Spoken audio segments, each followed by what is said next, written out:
Hi, I'm Luke McIntosh, creator of BecomeABassist.com, and in this lesson you've got a whole new set of drones to play against a whole new set of chords, and you'll be working more and more intervals. But more importantly, you'll get further insight into the process of working more intervals to improve your intonation.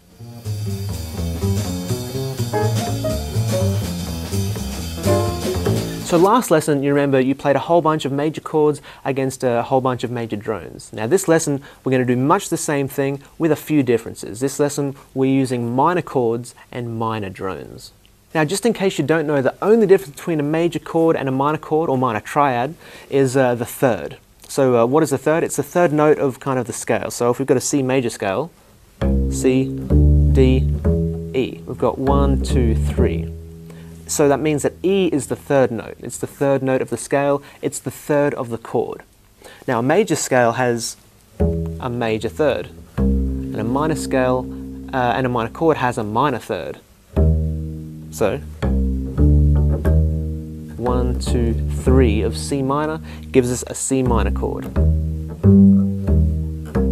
Just like that. That's the only difference. So a C major has C, E, and G. C minor, C, E flat, and G. That's the only difference. And the minor chords are the ones we'll be using in this lesson. So this lesson we'll be using a G minor drone, just to kind of break up the monotony of always using C. So the notes in a G minor chord are G, obviously, B flat, and D. So those are our notes. And we're going to be playing them working intervals all up and down the neck. So let's grab our G drone out.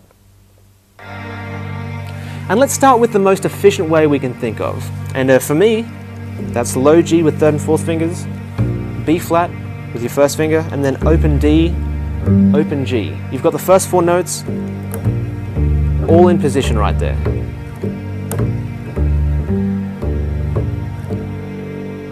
That's pretty efficient. There's no position shifts, and you know your D and your G, as long as they're in tune on your bass, are always going to be in tune. Now what's another way to play that? Just that first octave. Let's get our drone back. Let's, instead of playing an open G, play G on the D string. So we'll have G, B flat, D, and G. That's another way to play that. Now let's play the D on the A string. So we've got no open strings anymore. So we've got G, B flat, D, and G. That's another way. What's another way again? How about we change this B flat for this B flat here? So we've got G, B flat, D, and G.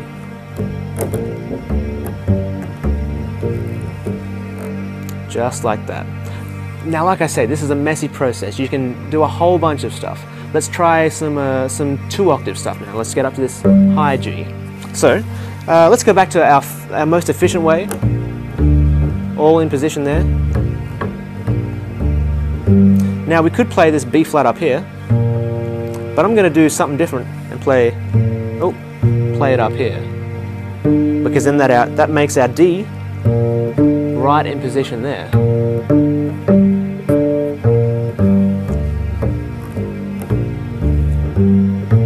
Oh, that's a bit out of tune. Let's do that again. That's better. Let's try again. A little bit sharp. A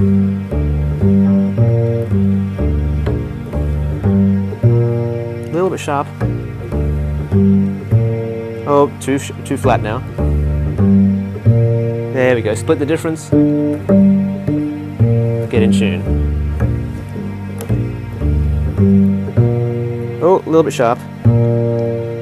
Like I said, this is a messy process, but it's fun.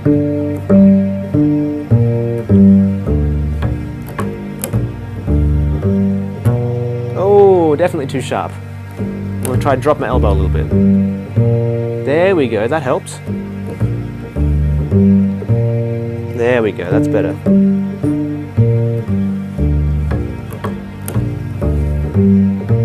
Oh, a little bit sharp, flat there. Raise my elbow a little bit.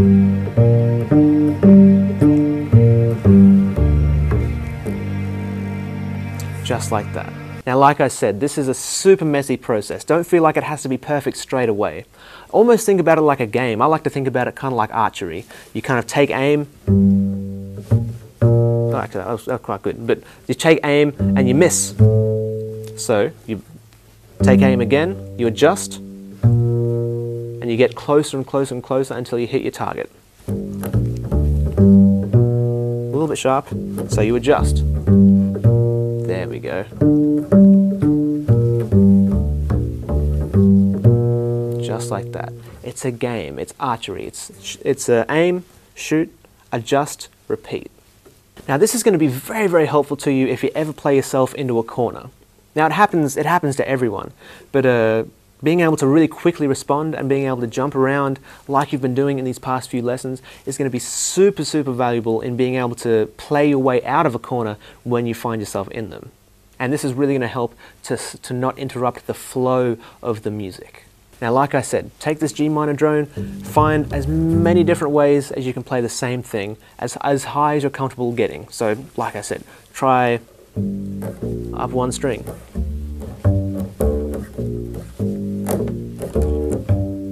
Try up the A string.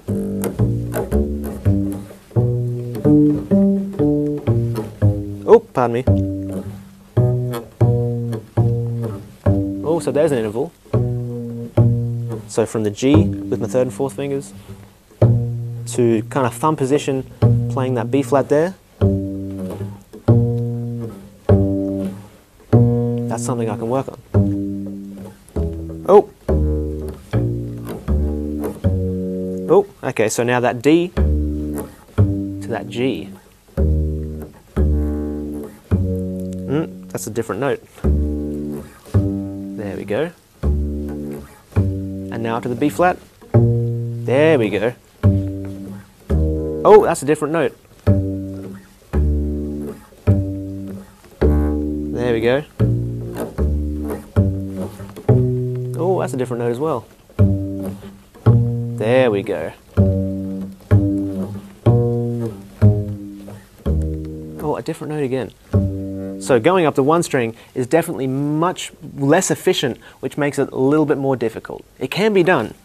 Just make sure and go super slowly, super methodically. There we go.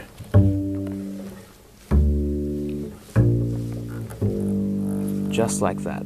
So to recap, you went through with a new set of drones, this time with minor chords with minor drones. You learned about the difference between major chords and minor chords, and you found a bunch of different ways to play the same thing. And I encourage you to do this with all the minor drones. It's like I said, it's like a game, it's fun, it's like archery. So give it a crack, and I'm sure you'll find it as fun as I do.